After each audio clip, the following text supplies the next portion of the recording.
Welcome to this week's episode. The last week has been a pretty productive week and also a good one. We got a lot of things done in the kitchen, which I'm going to show you, and also made some progress with the research about the pool. I'll talk about that as well. First, I want to say thank you for everybody who commented on last week's video and also the messages I got privately with a lot of helpful things actually, and yeah, it feels good to know that there are people that care about me and our family and so on. And with that said, let's start. And let's start with a little update on the pool, which you can see in the background. So after a lot of research, we now think it's the best option to put in a foil, which will be produced in a factory to the exact size of the pool. And then what we have to do is prepare the pool so that this foil can then be put in. And if everything works well, there's a plane that rarely happens, that a plane flies over here. If everything goes well, we can have the foil in about 3 to 4, maybe 5 weeks. Prepare everything, and then at the time when we have the foil, we can use the pool pretty much right away. We'll see about that, but anyway, it's really nice to finally have made a decision on what we do with the pool, because there was so much research and so many different paths you can take, and so you'll see a lot more of the pool in the coming weeks. This week we basically only worked on the kitchen, with the exception of a couple of paint jobs. My mother-in-law is here and she helps us with the kids and so on in the household, but she also did some of the painting that we basically can do at any time, because there's always something that needs painting. We started in the kitchen by finishing the floor, and that was a super nice feeling to have this area closed and not see any of the old tiles anymore.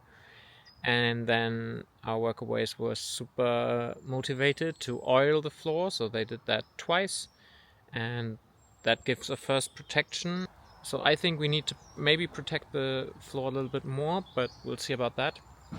And then once the floor was finished, we started setting up the appliances and the cupboards and so on, and had a look at where we wanted what to be.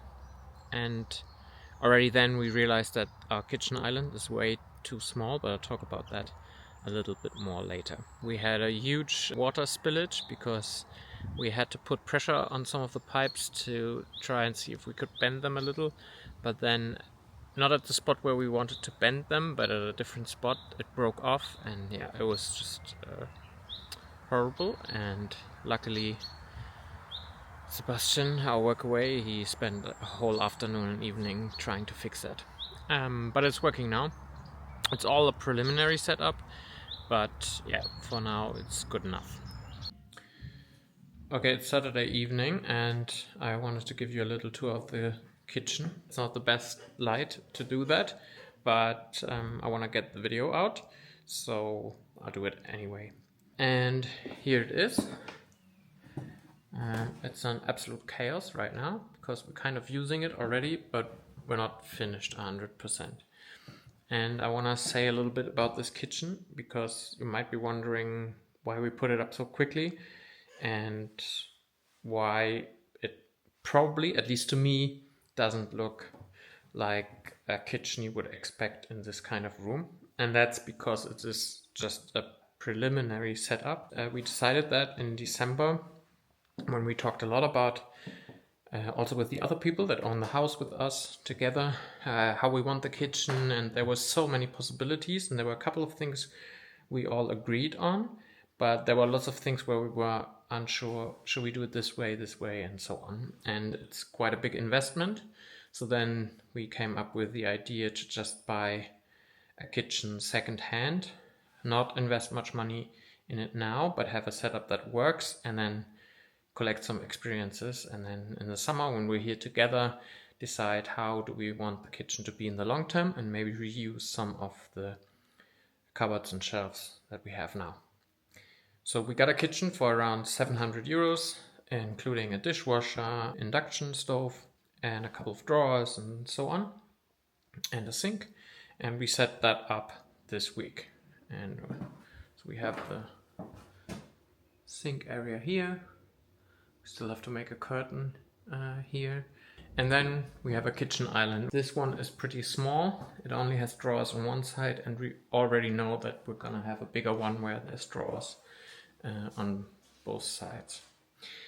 But for now, it's pretty cool to have this kitchen. It makes a huge difference because as I realized today when my boys were making pancakes here, it's finally a kitchen that kind of fits the amount of people that are here.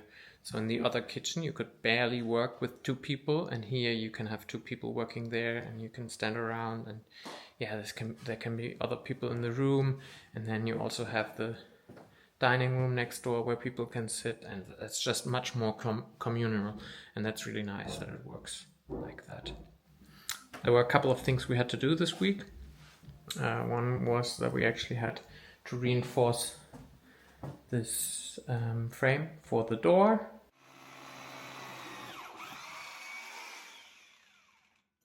Then we had to do all the installations, and then our workaway, she made a little stand for the fridge so it's a bit higher, just like the rest of the cupboards are. And in this door we were still missing the frame, so we glued that in, but it's not finally painted yet. So while I'm editing this, I realized that I forgot to mention that we didn't use the feet of this old kitchen where you adjust each cupboard individually. Instead, we made a wooden frame as a base, then put the laser up, then looked where we have to cut this frame so that it's level, cut it, and then put the cupboards on this, and this way the countertops are level. Yeah, and while we're working on the kitchen, we had such nice weather that it was possible to start the barbecue season, which was nice.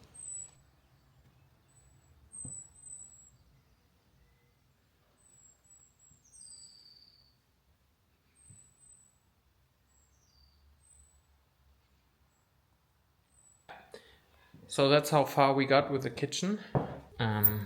Kids are fighting right now, so I'm gonna go outside. It's raining, but it has been super nice weather actually the last couple of days, and we did a couple of fun activities. We went to a park where you can climb in the trees. That was absolutely fantastic, and I realized again how nice it is that we live in a region where you can do so many outdoor activities. That's really, really cool. And as I said in the beginning, the garden is really coming to life. I don't know if I said that actually, but it is. It's getting green, as you can see, but also very, very colorful. And that's just so beautiful and really nice, and just, yeah, makes the whole place magical. One thing I also saw this week was one of the little processionary moths that tried to escape the trap. That's quite interesting. I filmed it for 7 minutes, but it didn't fall in, and then I stopped. But you can see it here, how it's walking, and it was really interesting to see that animal up close. That's about it for this week. I hope that you had an interesting week as well. Thanks again for everybody that commented on last week's episode. Next week we'll have new guests, and we'll probably tackle smaller projects and get the kitchen a little bit more nice and ready. And also we have to clean up the workshop again because it's a total mess after all of the work we put in. And then after next week it will actually be Easter holidays for our kids, and we have a lot of visitors also from Germany, so we have quite exciting times ahead. Thank you for watching this far. See you next week. Bye bye.